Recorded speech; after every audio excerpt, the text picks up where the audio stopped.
First, we're gonna talk about Trump's COVID diagnosis, probably the biggest news of the week, and also and that's in addition to like his taxes being released this week. But we're gonna get to that eventually when talking about that the segment of the debate that covered that. But first, we're gonna just talk about Trump's COVID diagnosis and what that could mean for the future of the race, especially since we're like really into the home stretch.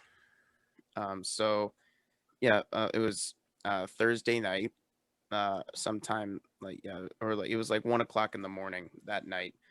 Um, and like I had gone to bed relatively early, so like I didn't find out until the next morning.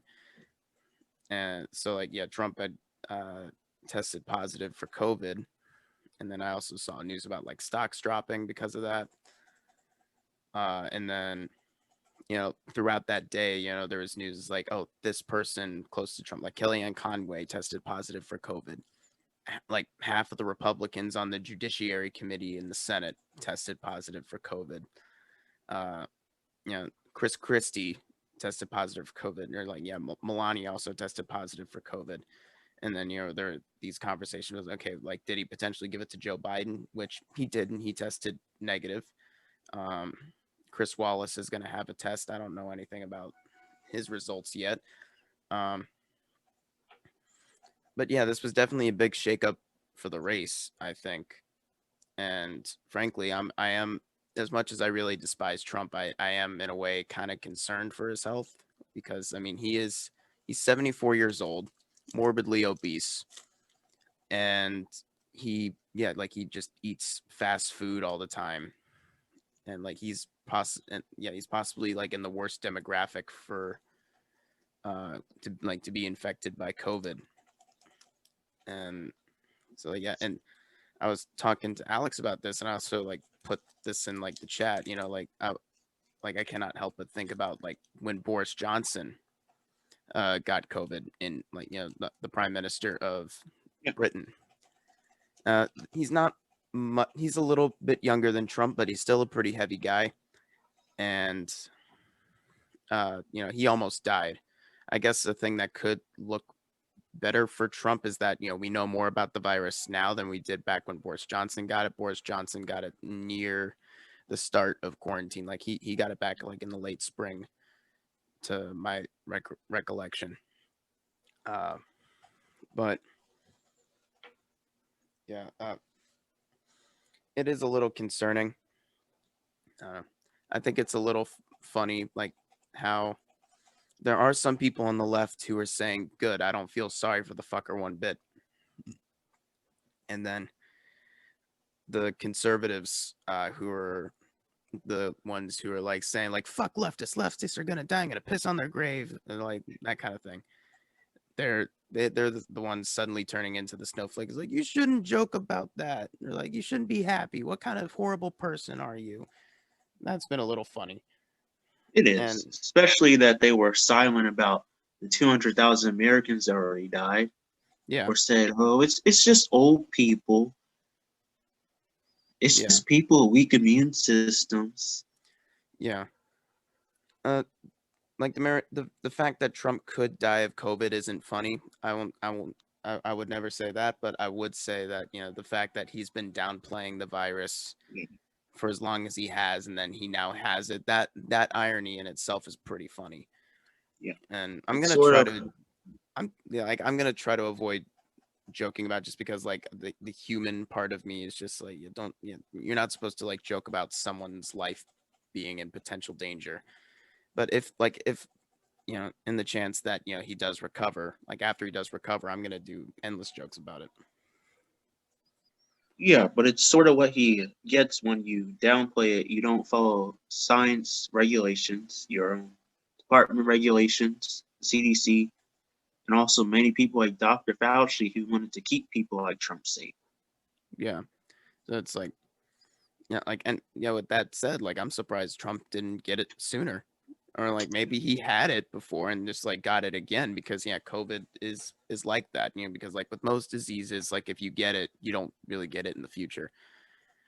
Except, there's like there's different strands of the flu, so you might get the flu one year, you might get it another year, but like COVID-19 is like its own strand, and then like, multiple people like have gotten it multiple times. So it's quite possible like he had already had it. It's just like like this is just another time. You know what I mean? Yeah. And yeah, and then you know. And like we mentioned earlier, like a lot of people in the White House have gotten it. Like the general public consensus is that Trump got it from Hope Hicks, who was the White House communications director, and I don't know what she does in the White House now, but she's still pretty close in the inner circle.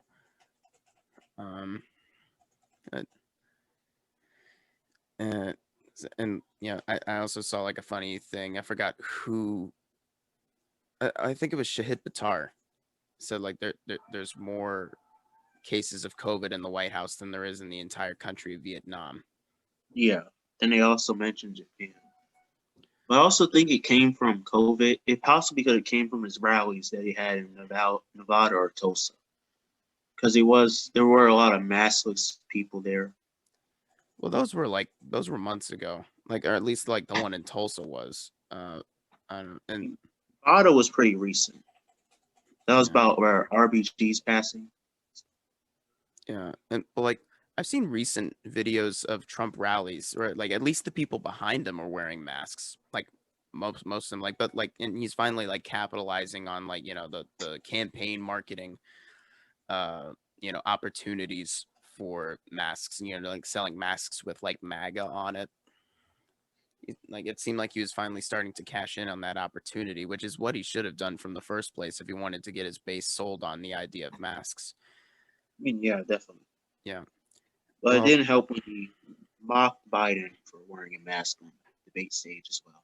yeah, we're gonna talk about that in a bit. But so since Donald Trump has been diagnosed, he's been shipped off to Walter Reed Hospital.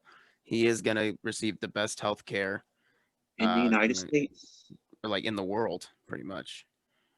And like and and they're throwing all sorts of experimental treatments at him, which I consider a bad idea.